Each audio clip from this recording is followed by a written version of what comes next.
Hello all, welcome to the review of the film court.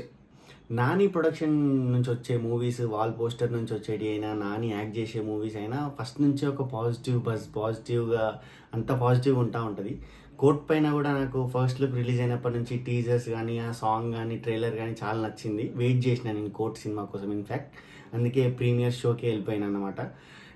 నేను movie చూసిన తర్వాత నాకు ఎట్లా అనిపించింది అంటే, నాకు వర్త్ అనిపించింది. నేను పెట్టిన 150 రూపీస్ అండ్ నా 3 అవర్స్ ఆఫ్ టైంకి అయితే కోర్ట్ సినిమా చూసినందుకు నాకైతే వర్త్ అనిపించింది.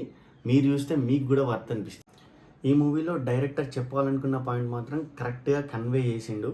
ఫస్ట్ హాఫ్ అయినా సెకండ్ హాఫ్ అయినా చాలా ప్లాన్డ్గా రాసుకున్నాడు.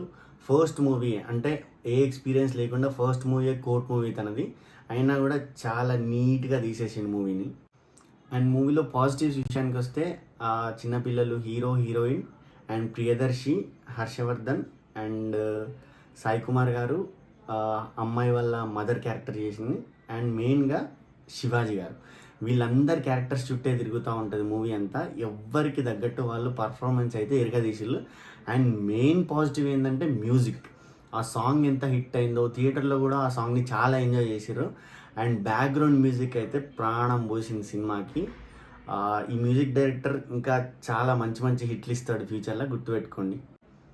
అండ్ నెగిటివ్స్ విషయానికి వస్తే పెద్దగా నెగిటివ్ అని అనిపించలేదని, ఫస్ట్ హాఫ్ అయితే ఆ ప్రియదర్శి ఎంట్రీ ఇచ్చి ఈ కోర్టులో జరిగే డ్రామా అంతా స్టార్ట్ అయ్యేంత వరకు కొంచెం ల్యాగ్ అనిపిస్తూ ఉంటుంది మూవీ.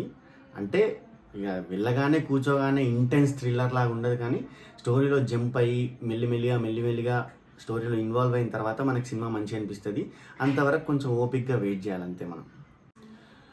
సో మలయాళంలోనే ఇట్లాంటి సినిమాలు వస్తాయి, ఎందుకు తెలుగులో రావు అని చెప్పి ఇట్లాంటి మీకు డౌట్స్ ఉంటాయి కదా.